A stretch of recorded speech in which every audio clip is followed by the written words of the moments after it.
Hoje eu quero conversar com você sobre uma das ferramentas mais práticas e transformadoras que eu encontrei na minha própria jornada de cuidado com o corpo e a alimentação, que são as estratégias da terapia cognitivo-comportamental aplicadas ao emagrecimento.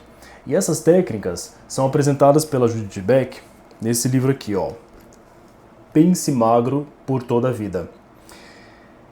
E eu digo transformadoras não só como estudante de nutrição, mas também como alguém que já passou e ainda passa pelo desafio real de manter a consistência e por ser alguém que também lida com os impulsos pelos alimentos hiperpalatáveis e tenta equilibrar a rotina, o cansaço e as escolhas alimentares. O que você vai ouvir aqui não é um manual distante e também não é uma fórmula mágica. É um conjunto de habilidades psicológicas que eu mesmo venho aplicando e que eu pretendo ensinar para os meus futuros pacientes.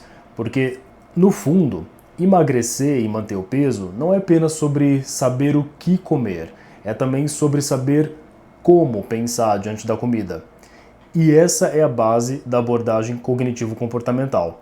Aprender a identificar pensamentos automáticos, questionar crenças sabotadoras e substituir respostas impulsivas por comportamentos planejados que sejam realistas e possíveis. Então vamos lá, passo a passo. Construir a mentalidade do processo é o primeiro ponto aqui. Uma das primeiras coisas é que o emagrecimento é uma habilidade aprendida. Não é sorte, não é força de vontade de nascença e muito menos um talento especial. É treino. E como todo treino, tem dia fácil e tem dia difícil. Tem semana em que tudo flui e semana em que você vai sentir que está andando na areia movediça. Então a resposta é justamente ajudar você a desenvolver essas habilidades, que são a tolerância ao desconforto, a organização alimentar, a tomada de decisão racional e a autoconsciência. Eu percebi que essas são as bases que mais faltam quando alguém tenta mudar os hábitos apenas no impulso, né? Porque sem essas ferramentas a pessoa até começa bem, mas não se sustenta. E aí é que vem uma coisa muito importante, que é um passo essencial, que é fazer uma lista de motivação. É uma lista de razões para emagrecer, que é um dos pilares mais simples, né, como eu falei, mas ao mesmo tempo um dos mais poderosos.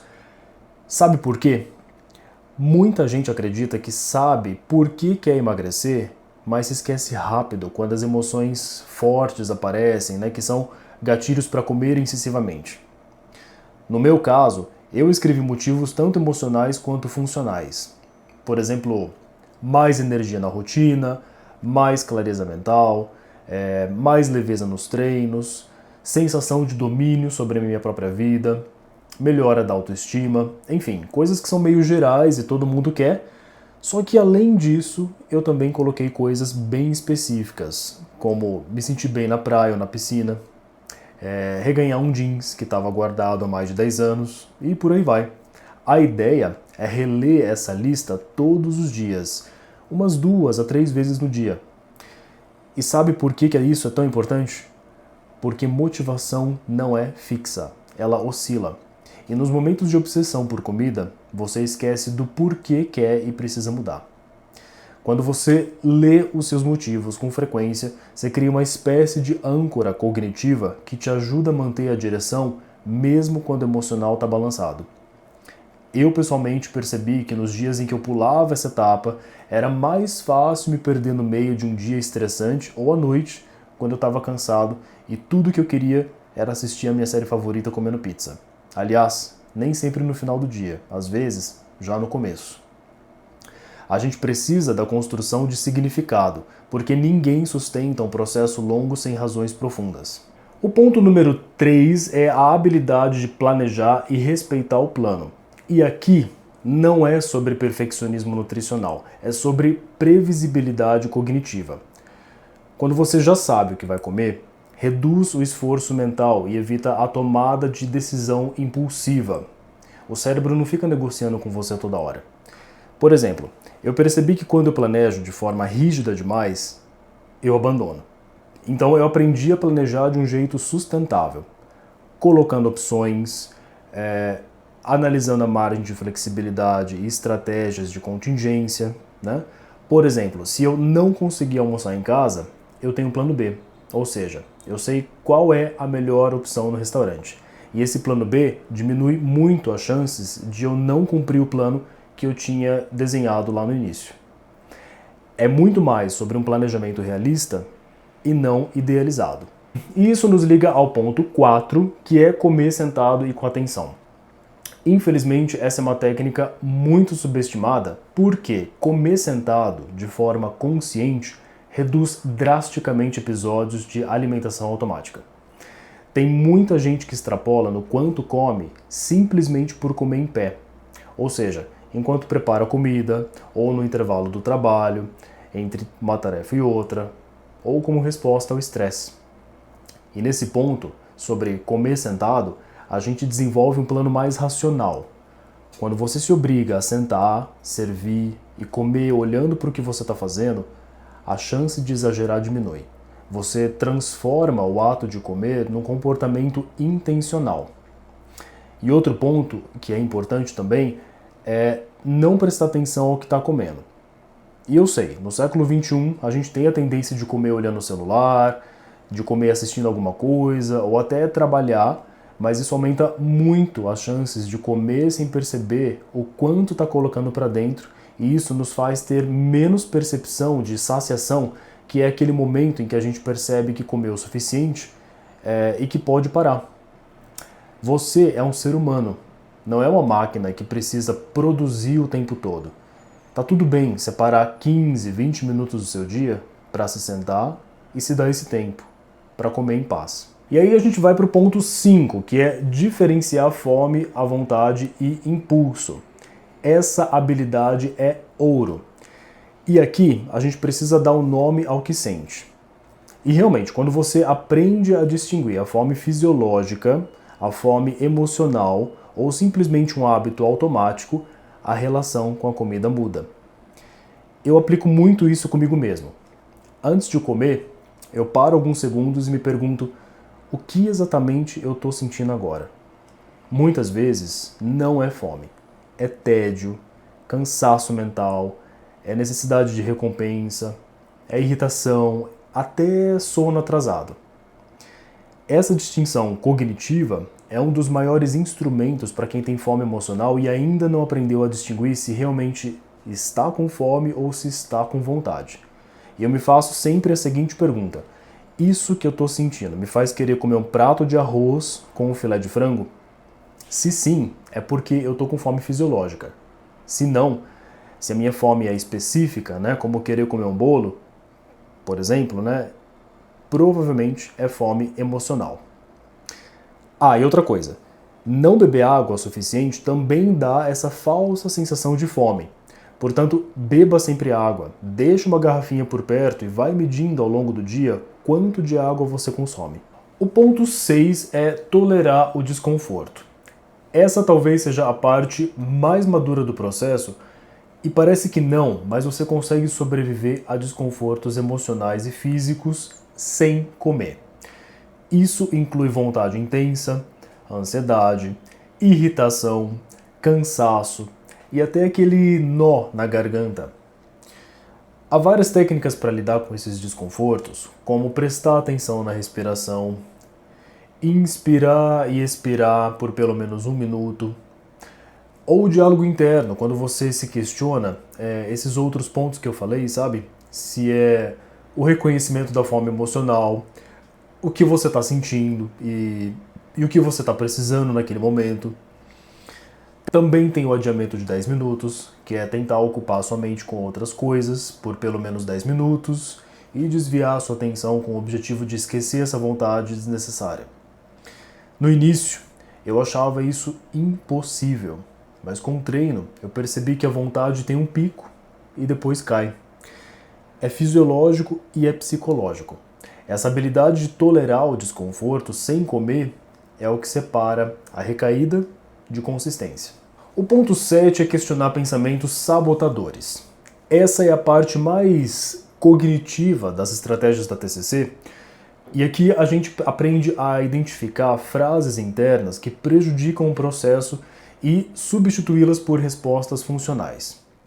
Por exemplo, vem o pensamento sabotador, né? Já que eu estraguei tudo hoje, então tanto faz, eu vou comer o que eu quiser e amanhã eu retomo.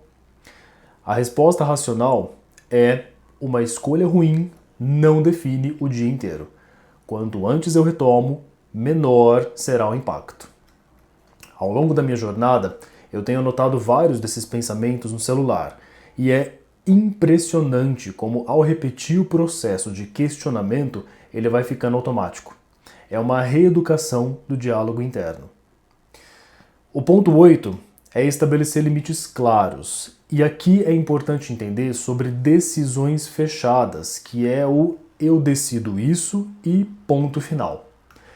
Isso reduz o espaço para negociação interna, que é onde a maioria das pessoas escorrega. No meu caso, eu percebi que alguns gatilhos muito específicos precisavam de regras claras, como evitar comer em frente ao computador ou não comprar determinados alimentos em semanas mais estressantes. Não porque esses alimentos sejam ruins em si, mas porque para mim, naquele momento, abrir essa porta significava perder o controle. E eu acho necessário esse tipo de autoconhecimento, que não se trata de uma dieta restritiva, mas um manejo estratégico de vulnerabilidades. O ponto 9 é lidar com as recaídas. Sem drama. Uma das partes mais humanas é a forma madura com que abordamos as recaídas, porque a recaída não é fracasso, ela é parte esperada de qualquer mudança real de comportamento. E perceber isso foi um alívio para mim, porque como alguém que já viveu altos e baixos, grandes com o peso, a tendência é associar a recaída à incompetência. Mas na verdade, a recaída é uma oportunidade de analisar o que aconteceu, ajustar uma estratégia e seguir em diante. É esse tipo de abordagem que eu quero levar tanto para a minha vida pessoal quanto profissional. Menos culpa e mais consciência. E aqui entra também o ponto 10, que é desenvolver uma identidade, né? Eu sou uma pessoa que. A ideia de identidade alimentar se constrói a partir do que a gente acredita que é. E isso tem sido uma virada de chave pessoal para mim. Funciona assim: quando você começa a pensar, eu sou uma pessoa que faz escolhas conscientes, eu sou uma pessoa que segue o plano, eu sou uma pessoa que se cuida mesmo quando está cansada. A sua mente passa a se alinhar com comportamentos mais consistentes, porque a identidade gera ação. E essa é uma das coisas mais poderosas que eu quero desenvolver. A mudança não é só de hábitos, mas é também de autoconceito. E ponto 11, reforço diário e prática contínua, porque tudo é treinamento, assim como a musculação. Se você parar totalmente, perde o condicionamento. Mas o processo fica cada vez mais natural com o tempo. Hoje, eu tenho aplicado muitas dessas estratégias quase que automaticamente. Mas eu sei que se eu abandonar por completo, eu posso escorregar. E tá tudo bem, porque o objetivo também não é perfeição. É a constância, e uma constância possível. O que eu aprendi, seja com o livro Pense Magro por Toda a Vida, quanto com outros livros, e o que eu quero levar para minha vida é que emagrecer não é uma batalha contra a comida. É uma construção de habilidades psicológicas. É aprender a pensar de forma diferente, agir de forma diferente e responder ao ambiente de um jeito mais consciente. E quando a gente aprende essas habilidades, o corpo acompanha. E se você quiser, pode fazer o compromisso com você hoje ainda. Não deixa para amanhã. Não espere a segunda-feira, não espere os astros se alinharem para fazer algo que está e sempre esteve nas suas mãos. É hoje, é agora. E se você achou legais essas estratégias, talvez tenha alguma que mais te chamou a atenção, então me fala aqui nos comentários que eu posso gravar outro vídeo para detalhar ainda mais o que você gostaria. E deixe o seu like, se inscreva aqui no canal. Eu estou tentando gravar pelo menos um vídeo por semana, contando sobre mudanças de hábitos e paradigmas quanto à alimentação na vida prática. Então é isso. Até semana que vem. Tchau!